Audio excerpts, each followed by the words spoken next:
सेवाशक्ती संघर्ष एस.टी कर्मचारी संघाची राज्य कार्यकारिणीची बैठक दिनांक 10-12-2024 रोजी जत सांगली येथे आयोजित करण्यात आली होती। या प्रसंगी माननीय गोपीचंद पडळकर साहेब यांची सेवाशक्ती संघर्ष एस.टी कर्मचारी संघाच्या अध्यक्षपदी सर्वानुमते बिनविरोध निवड करण्यात आली। या प्रसंगी माननीय साहेबांनी कर्मचाऱ्यांना संबोधित केले। कर्मचारी संघाची आपली राज्याची कार्यकारिणी जत येथे पार पडते। या कार्यकारिणीसाठी उपस्थित असणारे सर्व आपले राज्यातून आलेले सर्व पदाधिकारी, आज सर्वप्रथम तुम्ही सर्वांनी माझी या संघाच्या अध्यक्षपदी, सदाभाऊ यांची कार्याध्यक्षपदी, सतीश मेटकरी यांची सरचिटणीसपदी आणि बाकी सगळे आपले उपाध्यक्ष असतील, बाकीचे पदाधिकारी असतील, यांची सर्वांमध्ये निवड केली, त्याबद्दल मी तुमचं सर्वांचं मनस्वी आभार व्यक्त करतो। आता सर्व महाराष्ट्रातील एस.टी कर्मचाऱ्यांचं लक्ष हे आपल्या संघटनेकडे आहे। मुळामध्ये संघटना या विषयाला आपला विरोध असताना सुद्धा नाईलाजानं कायद्याच्या कचाट्यात आपण सगळे अडकल्यामुळं आपल्याला संघटनेशिवाय दुसरा कुठला पर्याय नसल्या कारणानं आपण तुमच्या सगळ्यांच्या आग्रहापोटी आपण या संघटनेची नेमणूक केलेली आहे। आणि आपल्या सर्वांचा एकच हेतू आहे की कष्टकऱ्यांचं त्यांचं हक्काचं दाम हे त्यांना कसल्याही परिस्थितीत मिळालं पाहिजे। त्याच्याशी कुणीही छेडछाड करता कामा नये, त्याच्यावरती कुणी अन्याय करता कामा नये, ही आपली एकमेव भूमिका असल्यामुळं आपण सातत्यानं सरकार असताना आणि सरकार नसताना दोन्ही वेळेस आपण एस.टी कर्मचाऱ्यांची बाजू पूर्णपणे सर्व शक्तीनिशी लावून धरली आणि त्याचा काय रिझल्ट आला हे तुम्हाला सगळ्यांना माहीत आहे। त्या विषयामध्ये मला परत जाण्याची आवश्यकता नाही। एस.टी मध्ये काही चुकीची लोक असल्या कारणानं सातत्यानं एस.टी तोट्यात आहे असा ते कांगावा करत आहेत। वारंवार मी माननीय मुख्यमंत्री तत्कालीन एकनाथ शिंदे साहेबांच्याकडं, तत्कालीन उपमुख्यमंत्री आणि आत्ताचे मुख्यमंत्री माननीय देवेंद्र फडणवीस साहेबांच्याकडं सदाभाऊ आणि मी सातत्यानं तुमच्याकडून सगळ्यांच्याकडून व्यवस्थितपणे माहिती घेऊन, जी माहिती अधिकाऱ्यांनी सरकारला देणं आवश्यक होतं, पण ती माहिती आपल्या संघटनेच्या वतीनं आपण सरकारकडे दिली आणि त्यामुळे काही निर्णय आपल्याला करता आले। तर आता जे आपले काही विषय आहेत, सगळ्यात महत्त्वाचा विषय आपला आहे की एस.टी स्वतःच्या पायावरती उभी राहिली पाहिजे। एस.टीला विकलांग कोणी करू नये आणि अशी कोणी धोरणं राबवत असेल तर आपण सरकार दरबारी या विषयावरती आवाज उठवला पाहिजे। आणि मी तुम्हाला आणि महाराष्ट्रातील सर्व एस.टी कर्मचाऱ्यांना आज शब्द देतो की आपली जी एस.टी आहे ती एस.टीच्याच नफ्यातून चालली पाहिजे आणि त्याच्यावरती कुणाचं आक्रमण होता कामा नये। यासाठी जी काही भूमिका घ्यावी लागेल ती आम्ही राज्य सरकारची भूमिका घेऊ, त्याबद्दल कुणाच्याही मनात कसलीही शंका असण्याची गरज नाही। नंबर 1 ची आपली मागणी सरकारकडे ही राहील। मी सातत्यानं प्रत्येक एस.टी कर्मचाऱ्यांच्या बैठकीमध्ये सरकारबरोबर हीच भूमिका मांडली की एकदा कुठून तरी सरकारनं 10-20 हजार कोटी रुपये एका वेळेस एस.टीला उपलब्ध करून देण्याची आवश्यकता आहे, अशी मी सातत्यानं भूमिका। सरकार काही करू शकतं, सरकारनं जर ठरवलं आणि आता देवाभाऊ मुख्यमंत्री झालेले आहेत आणि त्यामुळे निश्चित काहीतरी चांगलं एस.टीच्या बाबत घडेल असा मला ठाम विश्वास आहे। आणि म्हणून आपल्या या आजच्या कार्यकारिणीमध्ये आपल्या ज्या मागण्या आपण सरकारकडे लावून धरणार आहेत त्या मागण्याकडे कर्मचाऱ्यांचंही लक्ष आहे। आणि म्हणून आपल्या राज्यकारिणीमध्ये जे ठरलंय ते आपल्या कर्मचाऱ्यांना किंवा जे आपल्या संघटनेत नसतील, आपल्या विचाराचे नसतील, आपल्याला मानत नसतील, त्यांच्या सुद्धा हिताचं संरक्षण करणं, त्यांच्या हक्काचं संरक्षण करणं ही आपली संघटनेची जबाबदारी आहे। आणि त्यामुळं आपण हे सगळे विषय लावून धरतोय। तर पहिला विषय आपला असा राहील की राज्य सरकारनं स्वतःच्या पैशातून किमान 10,000 गाड्या या खरेदी केल्या पाहिजेत। जे आता डिझेलच्या गाड्या ते 48 रुपये प्रति किलोमीटरनं भाड्याने घेत आहेत आणि 78 रुपये प्रति किलोमीटर ह्या ज्या इलेक्ट्रिक गाड्या भाड्याने घेत आहेत, त्यामुळं एस.टी तोट्यामध्ये जाते। आणि ही बाब माननीय मुख्यमंत्री महोदय यांच्या मी निदर्शनास आणून देऊ आणि तशा पद्धतीनं पुढे कशी कारवाई करता येईल त्याचा आपण पाठपुरावा करू। जर आपण 10,000 एस.टी घेण्यामध्ये यशस्वी झालो तर किमान 30,000 नवीन कर्मचाऱ्यांची भरती होईल। आता आपल्याकडे 85-86 हजार जे कर्मचारी आहेत, आकडा मागं पुढे असू शकतो, तर त्यामध्ये प्लस 30,000 होईल. 10,000 गाड्या जेव्हा आपल्या ताफ्यामध्ये येतील, आता आपल्याकडे 13,000 गाड्या आहेत. जेव्हा आपण आंदोलन केलं तेव्हा 18,000-19,000 गाड्या होत्या. टप्प्याटप्प्यानं त्याची गळती होत गेली, गाड्या कमी होत गेल्या, प्रवासी वाढत गेले. योजना नवीन सरकारनं आणल्या चांगल्या, आता प्रवाशांची संख्या वाढली पण आपल्याकडे साधनं नाही, आणि म्हणून सरकारकडे आपण या बाबतीतला पाठपुरावा करू. नंबर 2. नंबर 3, जे अधिकारी सातत्यानं त्याच जागेवरती काहीतरी हेतू मनात ठेवून लागेबांधे करून बसलेले आहेत, ठाण मांडलेलं आहे, स्वतः मनमानी करतायत. माझा एसटी कर्मचारी रात्रंदिवस राबतोय, 400-400 किलोमीटर गाड्या चालवतोय, 400-400 किलोमीटर वाहक त्या गर्दीमधनं तिकीट देतायत, सेवा देतायत. आणि जे आपले यांत्रिकी विभागाचे कर्मचारी आहेत हे रात्रंदिवस मेहनत घेत आहेत, परंतु काही ढिसाळ कारभारामुळं किंवा जाणीवपूर्वक भ्रष्टाचाराच्या हेतूनं जे काही अधिकारी तळ ठोकून 3 वर्षापेक्षा जास्त कार्यकाळ त्या खुर्चीवरती बसलेले आहेत, त्यांना पहिलं बदली करण्याचं काम कुणाच्याही जवळचा असला, उद्या माझ्या जवळचा जरी एखादा अधिकारी असला, तो चुकीचं वागतोय आणि 3 वर्षाच्या पेक्षा जास्त या डेपोमध्ये ठाण मांडून आहे, त्याची सुद्धा पहिली हकालपट्टी केली पाहिजे. पश्चिम महाराष्ट्रामध्ये काम करणारा अधिकारी तो मराठवाड्यात गेला पाहिजे, मराठवाड्यातला काम करणारा अधिकारी विदर्भात गेला पाहिजे, विदर्भात काम करणारा अधिकारी खानदेशात गेला पाहिजे, खानदेशातला कोकणात गेला पाहिजे आणि कोकणातला पश्चिम महाराष्ट्रात आला पाहिजे. हे सर्कल झालं पाहिजे, तरच आपली एसटी व्यवस्थितपणे सुरळीत चालू शकते.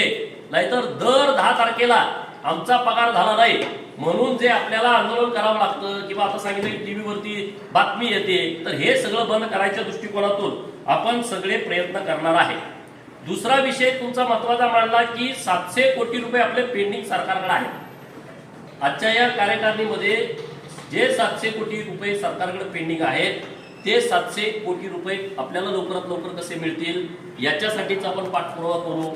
तुमचे डीए असतील, अन्य काही थकीत बिल आहेत, किंवा आता आपली वाढ जी झाली 6,500ची ते 2020 पासून तुमचा फरक देणे असो, तर हे सगळे विषय आहेत ते आपल्या कर्मचाऱ्यांच्यासाठी, त्यांच्या कुटुंबांच्यासाठी, त्यांच्या पोराबाळांच्यासाठी अत्यंत महत्त्वाचे विषय आहेत.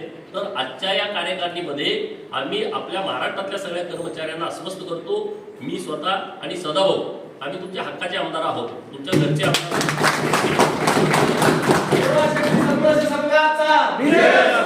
त्यामुळं आम्ही हा विषय लावूनच धरतोय. आणि मला वाटतंय की या 73-74 वर्षाच्या इतिहासामध्ये सदाभाऊ आणि मी ज्या पद्धतीनं एसटी कर्मचाऱ्यांच्या बाबत लढलोय, आमचा कुठलाही स्वार्थ नसताना लढलोय, आम्हाला यातून काही अपेक्षित नाही. आम्ही मनापासून लढलो आणि त्यामध्ये यशस्वी झालेलो आहे. आणि पुढे याबद्दल तुम्ही कुणाच्याही मनात शंका असण्याचं कारण नाही.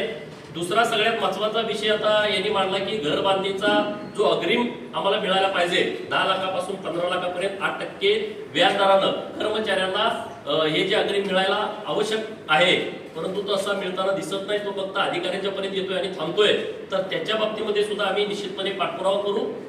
शिस्त आवेदन जी पद्धती आहेत, जाचकाठी आहेत, त्या सुटसुटीत होण्यासाठी आम्ही सातत्यानं प्रयत्न केला. परंतु चेन्नईचं जे सतीश मेटकरींनी जे म्हणणं मांडलं, चेन्नईनी गोलगोल गोलगोल फिरवून ते सगळे विषय चुकीच्या पद्धतीनं इम्प्लिमेंट केले, तर आता आपल्याला त्यामध्ये बदल करण्याची आवश्यकता आहे. आता ते म्हणजे कुसेकर पण त्यामध्ये रुळले, त्याला पण अधिकारी आता त्यांना सुद्धा अंदाज आलेला आहे. तर आता कुणाला जरी कसला अंदाज आला तरी आपण त्यांची गय करायची नाही. आपण आपला हक्काचं मागतोय, आपण कुणालाही भीक मागत नाही, आम्ही आमच्या कष्टाचं दाम मागतोय. आमच्यावरती चुकीच्या पद्धतीनं अन्याय होतोय, तर त्याबाबतचा आवाज उठवणं ही आमच्या संघटनेची प्राथमिकता आहे. आणि त्यामुळे आम्ही शिस्त आवेदन जी जाचक पद्धती आहे ती सुटसुटीत करण्यासाठी आम्ही सरकारकडे निश्चितपणे प्रयत्न करतोय. त्याबद्दल तुम्ही अजिबात चिंता करू नका. दुसरा महत्वाचा विषय आला की कोविडचे भत्ते आम्हाला मिळाले नाहीत, आणि आता सतीश मेटकरींनी त्याबद्दलचा खुलासा केलाय. फक्त तिथं आपल्याकडे निधी नाही म्हणून तो विषय राहिला, तर तोही आम्ही निश्चितपणे पाठपुरावा करू. काही प्रकरणं 2-2, 3-3 वर्ष विधी खात्याकडे तुमच्या एसटीच्या पेंडिंग आहेत आणि तिथल्या विधी अधिकाऱ्यांना 5-5 वेळा मुदतवाढ दिलेली आहे. तर तिथल्या विधी अधिकाऱ्याला हटवून नवीन एखादा फ्रेश विधी अधिकारी तिथं कसा आणता येईल, त्याच्यासाठी आम्ही या 2 दिवसामध्येच माननीय MD साहेबांना त्याबद्दलचं पत्र दिलं. त्याबद्दल तुम्ही अजिबात चिंता करण्याची आवश्यकता नाही असं मला वाटतंय. बाकीच्या आता खेळाडूचा विषय आहे, तुम्ही अधिकाऱ्यांशी फोनवरून बोलतो. 4000 एकर जमीन आपल्या ST महामंडळात आहे आणि त्याच्यामध्ये काही बांधा वापराने हस्तांतरित करा या धोरणावरती काही निर्णय होण्याची शक्यता आहे किंवा आपलं म्हणायचं त्याच्यावरती निर्णय झाला आहे. त्यामध्ये जर STचं हित नसेल तर त्याबाबत सुद्धा पूर्ण अभ्यास करून, कारण आपण कुठलंही आंदोलन केलं तर त्याचा पूर्ण अभ्यास मला असायला पाहिजे, आपल्या सगळ्या टीमला असायला पाहिजे. मला कौतुक तुमचं हेच आहे की आपली टीम इतकी हुशार आहे की एखाद्याला वकिलाला सुद्धा त्याच्याकडे पॉईंट नसतील, असे सगळे पॉईंट आपल्याकडे असतात. आता सपकाळ साहेबांसाठी जोरदार टाळ्या वाजवून त्यांना आपण पगार देतोय ना, त्यांना ST पगार देते, पण ते पूर्ण वेळ आपल्यासाठी काम करतात आणि खरं तर ते एकदम अभ्यासू आहेत. आता माझ्या मतदारसंघात त्यांनी दौरा काढला 2 दिवसात, 4 दिवसाचा दौरा काढलेला आहे. आता मी विचार करतोय त्यांना तर STतून इकडं घ्यावं का काय अशा विचारात मी आहे. आता बघा ना, ते सगळ्या गावात गेलेत. माझ्या मतदारसंघामध्ये कुठलं DP नाही, कुणाचं कनेक्शन जोडलं नाही, म्हणजे अशी माणसं आपल्याकडे आहेत. आपल्या संघटनेचं यश येण्याचं कारण काय, सतीश सारखा एकदम प्रामाणिक माणूस आपल्याकडे आहे, प्रकाश आहे. तुम्ही सगळी टीम झाला, सगळी नावं घेत नाही, तुम्हाला आहे एका दोघांची नावं घेतली. तुम्ही ज्या पद्धतीने मला माहिती दिली, माननीय मुख्यमंत्री महोदयांनी आता तुमची जी पगारवाढ झाली त्या पगारवाढीच्या बाबतीमध्ये रात्री 1:30 वाजता बैठक झाली. सदाभाऊनी मी जेव्हा स्टँड घेतला एकदम ठामपणे, आता आम्ही संपात जातोय आणि तुम्ही दुसऱ्या दिवशी संपात गेला, तर रात्री 1:30 वाजता वर्षा बंगल्यावरती आपली बैठक झाली आणि सगळे ते अधिकारी बोलवले. आता त्याची नावं घेत त्यात वेळ लागत आहे. आणि अधिकाऱ्याला विचारलं की तुमच्याकडे आता कर्मचारी आहेत किती, त्या कर्मचाऱ्याला तुमचा पगार जातोय किती. आता ज्या कर्मचाऱ्यांची मागणी आहे की 7व्या वेतनाप्रमाणे आम्हाला, म्हणजे राज्य सरकारच्या कर्मचाऱ्याला जो पगार मिळतोय तो आम्हाला मिळाला पाहिजे, तर त्याच्यासाठी तुम्हाला आणखी वाढीव किती निधीची गरज आहे. काय नव्हतं त्यांच्याकडे, काही सुद्धा नव्हतं. CM साहेब ज्या शब्दात बोलले ते मी इथं बोलू शकत नाही अधिकाऱ्यांना. आणि त्यांनी त्यांना सांगितलं, अरे गोपीचंद हा काय तुमच्या STचा माणूस नाही, सदाभाऊ STचा माणूस नाही. त्यांनी ज्या पद्धतीनं तुमच्याकडे घेऊन आलेले आहेत, हे काम तुमचं आहे, IAS लोकांचं. हे काम तुमचं पगार घेताय तुमच्या अधिकाऱ्यांचं आहे, ते देऊ शकले नाही. हे कशामुळे झालं, त्याचं श्रेय आमचं नाही आहे, त्याचं श्रेय संघटनेच्या आपल्या पदाधिकाऱ्यांचं आहे. व्यवस्थितपणे सगळे बारकावे लिहून आम्हाला दिले होते. आमचाही स्वभाव आहे की बाबा जे काय आपल्या हातात येतंय त्याची पूर्ण पडताळणी करणं, त्याच्यावरती अभ्यास करणं आणि मग ते सरकारनं मांडणं, की जेणेकरून आपण एखादी भूमिका मांडली तर ती परत आपल्याला माघारी घ्यायची नामुष्की आपल्यावरती येऊ नये. आतापर्यंत आम्ही जेवढी आंदोलनं केली त्यामध्ये आमच्यावरती अशी कधीच नामुष्की आली नाही. आज पण तुम्ही बघितलं, आज आम्ही जाऊन आलो एका ठिकाणी, तर आम्ही प्रत्येक विषयामध्ये आम्ही त्याच्या खोलात जातो, त्याच्या मुळात जातो. खरं काय खोटं काय आमचा स्वभाव आहे तो आणि आम्ही ते करतो. त्यामुळं आता जवळपास 7व्या वेतनात जवळपास आपण सगळे गेलेलो आहे. त्यामुळे नाराज असायचं काही कारण आहे का, नाही. परंतु आता तुम्हाला पुढची काळजी लागली, 8वा वेतन येईल तेव्हा काय होणार. तर जेव्हा मी तुम्हाला शब्द देतो की आता इथून पुढं जे राज्य सरकारच्या कर्मचाऱ्याला ते ST कर्मचाऱ्याला मिळतं. आणि त्यामुळं आता आपली संघटना ताकदीनं पुढे जाण्याची का आवश्यकता आहे, कारण बँक अडचणीत आहे की नाही. बँकेमध्ये सगळा म्हणजे असा पूर्ण सुधारणा झालेला आहे. आणि उद्या आम्हाला वाईट काय वाटलं, सदाभाऊ आणि मी, अरे 16 दिवस कुठले आमदार तुमच्याबरोबर आझाद मैदानावरती राहणार, 1 दिवस राहू द्या, मी बने द्यायचो त्या आमदारांचं. त्या तिथं काय झोपायची व्यवस्था होती, सगळे खडे डास. बरं आम्ही तुम्हाला सोडून कुठे गेलो का, कुठंच नाही गेलो. आम्ही काय नाटक करणारे लोक नाही आहे. विरोधक असं तसं त्यांना बोलले, परंतु आज प्रत्येक आमदाराला वाटतं की ST कर्मचाऱ्यांचं काम करावं, म्हणजे पब्लिसिटी मिळते. प्रत्येक आमदाराला वाटतंय की MPSC मध्ये काम करावं, मग आपली टीव्हीला बातमी येईल. आम्ही जे करतो त्यात ते सगळे जातात. आता आम्ही EVM करतो, वाटतं की EVM मध्ये आपण जायला पाहिजे. बैलगाड्याची शर्यतीमध्ये आम्ही गेलो होतो म्हणजे अरे बैलगाड्यामध्ये आपण गेलो नाही, असं होत नाही. आपला हेतू स्वच्छ असला, आपला हेतू स्पष्ट असला आणि त्यामध्ये प्रामाणिकता असली तर मग आपल्याबरोबर लोक येतात. आज आमच्याकडे लोक महाराष्ट्रातून येतात शोधून, काय येतात, त्यांना माहित आहे हे काहीतरी करू शकतात, हे काहीतरी मार्ग काढू शकतात. आणि त्यामुळं ST कर्मचाऱ्यांच्याकडून आमची हीच अपेक्षा आहे की पुढं जेव्हा STची बँक लागेल तेव्हा वन साइड आपल्या या निष्कलंक पोरांच्या ताब्यामध्ये ती आली पाहिजे. जेणेकरून त्या एसटी बँकेचा चांगला उपयोग तुमच्या मुलाबाळांसाठी होईल. आमचा त्यातला हेतू नाही, आम्हाला काय त्यातलं कर्ज काढायचं आहे आणि त्यातलं काय तर आम्हाला अजिबात नाही, आम्हाला त्यामध्ये इंटरेस्ट नाही. पण आम्ही काहीतरी तुम्हाला आम्ही जे जाहीरनामा दिला होता एसटीच्या बँकेच्या निवडणुकीच्या वेळेचा, तो तुम्ही नीट वाचून बघा. तसा जाहीरनामा तुमच्या बँकेच्या इतिहासामध्ये कुणी दिला नाही, कुणी देऊ पण शकत नाही. आम्ही त्याच्यासाठी सतीशला विचार आले, ज्यांनी एसटी बँकेवरती 400, 500 कोटीच्या ठेवी असणाऱ्या बँकेवरती काम केलंय, त्यांच्याबरोबर 2, 3 दिवस, 4 दिवस आम्ही काढले की बाबा कसं आपल्याला केलं पाहिजे. आम्हाला तर काही माहित नाही, आम्ही काही बँक चालवली नाही, त्यामुळं त्यामध्ये आपल्याला कसं जायचं आम्ही सगळं बघितलं. पण झालं त्या पद्धतीनं तुम्ही निकाल कसा दिला, काय दिला, तुम्हाला सगळ्यांना माहित आहे. पण आता इथून पुढे आपल्याला प्रामाणिकपणे काम जोरात आपण करतायच, पण ताकदीनं करायचं आहे, सगळ्या लोकांना बरोबर घेऊन करायचं आहे. आता सतीश इकडं नोकरी पण करतोय, तिकडं तुमचं काम पण करतोय, फिरतोय, तर संघटनेचं पण लक्ष असलं पाहिजे ना. हा तुमच्यासाठी फिरतोय, तो काय त्याच्यासाठी फिरत नाही ना. प्रकाश फिरत असेल, सपकाळ साहेब फिरत असतील, हे संघटनेसाठी पूर्ण वेळ फिरताय आणि कुणाचा 1 रुपयाचा फ्रॉड नाही त्याचा. दुसऱ्या संघटनेत तुम्हाला माहित आहे, तुम्हाला ड्युटी लावायची असली तर किमान पार्टी द्यायला पाहिजे धाब्यावरती. असं काही उद्योग नाही आपल्या संघटनेमध्ये. अरे आपली संघटना एक आदर्श संघटना म्हणून चालते. जेवढ्या कामगारांच्या संघटना आहेत महाराष्ट्रामध्ये, हे जे कामगारांचे नेते आहेत का नाही, पांढरे कपडे घालून फिरतायत ना, हे 1 नंबरचे बोके आहेत. यांनी कामगारांचं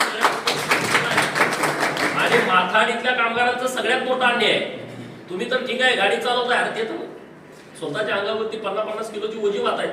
पूर्वी 100 किलोचं ओझं व्हायचे आणि त्यांचे पैसे खाणारी लोक आहेत आणि सभागृहात असं बोलतात ना, अरे बाप रे, म्हणजे हाच कामगारांचा तारणहार आहे, अशा पद्धतीनं बोलतात. आता मी आणि सदाभाऊने ठरवलंय की त्या माथाडीत पण लक्ष द्यायचं आणि माथाडीला एकदा त्यातनं मुक्त करायचं.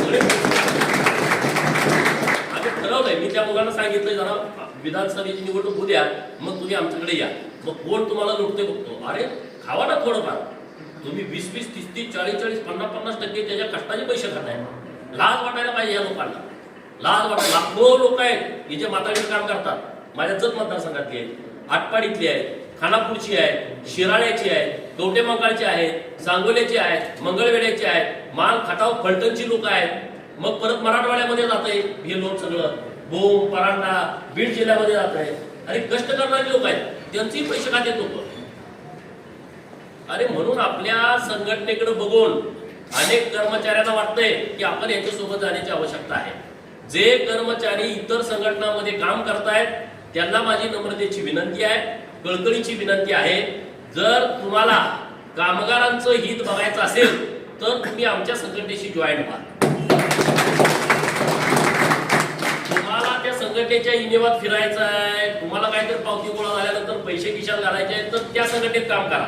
त्याबद्दल आमचं काही दुमत नाही. तुमच्या अधिकाऱ्यांचं संघट मत आहे, कुठल्या एखाद्या कर्मचाऱ्याला जरा पिळवणूक केली का त्याकडे 10,000 रुपये घ्यायचे आहेत, त्यातले 2,000 अधिकाऱ्याला द्यायचे आहेत, 8,000 तुम्हाला घ्यायचे आहेत, तर तुम्ही त्या संघटनेत काम करा.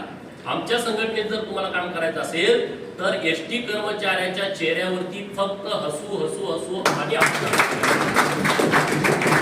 त्याच्या चेहऱ्यावरती आमच्यामुळंच. आता तुम्ही बोलताय ना, अरे संघटनेमुळे आमचं नुकसान झालं, संघटनेमुळे तुमचे करार झाले नाहीत, 4, 5 करार झाले नाहीत, मग संघटना झोपा काढत होती का? या संघटनेवरती का? आमच्यावरती किती टीका झाली. अरे एसटी कर्मचाऱ्याचा विषय म्हणजे आमच्यावरती सगळे विरोधक फोडायचे. एसटी कर्मचाऱ्याला बसवून आले, एसटी कर्मचाऱ्याच्या विलिनीकरणाचं काय, त्याला माहित नाही विलिनीकरण कसं होतंय, काय होतंय, किंवा असंच बघतोय आम्हाला सोशल मीडियावर. आम्ही सहन केलं. जवळपास 3 वर्ष आम्ही या लोकांच्या टीका सहन केल्या. एसटी कर्मचाऱ्याचं म्हणणं नाही, पण दुसरे पक्षवाले आम्हाला टीका टिप्पणी करायचे. एसटी वाल्याला फसवून, आम्ही काय फसवलं कुणाला? आम्ही काय तुमचा रुपया घेतला, आम्ही काय तुम्हाला फसवलं, काहीच नाही. आम्ही ज्या दिवशी बाहेर पडलो, आंदोलनाची एक पद्धत आहे. अरे सदाभाऊने 200, 400, 500 आंदोलन केले. त्याला माहित आहे ना, 300 रुपयेवरनं 3,000 पर्यंत ऊसाचा दर नेलाय. ते काय येडे आहेत का? 8 रुपये दुधाचा दर होता, त्याचा 30-35 वरती नेलाय. त्याचं सगळं श्रेय सदाभाऊला जातं. लाखो लोकांना करोडो रुपयाचा रोज फायदा होतो. आम्ही आंदोलन करतो म्हणजे असं कुठं तरी टीव्हीवरती दिसण्यासाठी कामं करत नाही. ज्या दिवशी आम्ही आंदोलनामध्ये देवाभाऊला भेटलो, विरोधी पक्ष नेते होते, की आपल्याला एसटी कर्मचाऱ्यांच्यासाठी नेमकं काय करता येतंय, त्यांना हा फॉर्म्युला दाखवला. त्यांच्याशी चर्चा केली, एकदा नाही 5 वेळा केली. किती वेळा? 5 वेळा केली. परिवहन मंत्री तत्कालीन अनिल परब यांच्याशी चर्चा केली. तेव्हाचे सगळे सभापती वगैरे तुम्हाला सगळ्यांना माहित आहे.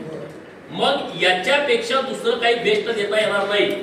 असं जेव्हा आमच्या लक्षात आलं तेव्हा आम्ही त्या आंदोलनातून बाहेर पडलो. आता आम्हाला महाविकासाकडे आम्ही विरोधात होतो का नाही? आम्हाला तुम्ही बसल्या म्हणून तंगवत आला असताना सरकारला फाईट करायचं होतं ना. आमचं काय, आमचं वैयक्तिक काही नुकसान होणार होतं का? आणि तुमच्याबरोबर थांबावं लागलं असतं एवढंच. परंतु सरकारनं ज्या दिवशी मान्य केलं की बाबा आम्ही एवढं देतो, आम्ही त्या दिवशी आंदोलनातून माघार घेतली. तुम्ही तिथं गोंधळ घालण्याच्या तयारीत होता आझाद मैदानावरती. आम्ही ओळखलं त्यांच्या पुढे काही भूमिका घेण्याची काही आवश्यकता नाही. सदाभाऊला मी सांगितलं त्यांच्या नादाला लागू नका, आपण आपलं बाहेर पडू आणि विधान भवनाच्या तिथं आम्ही आमची भूमिका घेतली. आता त्या दिवशी आमच्यावर टीका झाली, आम्हाला सोडून गेले. अरे पण तुम्ही तिथं बसला, परत काय केलं? काहीच केलं नाही ना.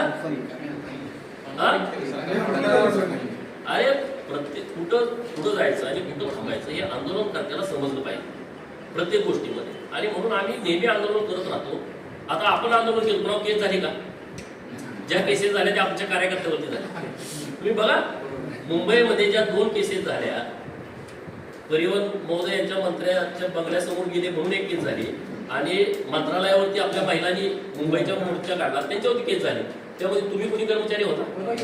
मी त्या यांना फोन करून सांगितलं की एकाही एसटी कर्मचाऱ्यावरती तुम्ही केस टाकू नका, जी काही केस असेल ती माझ्यावरती आणि सदाभाऊच्यावरती टाका. असे आम्ही कार्यकर्ते आहोत.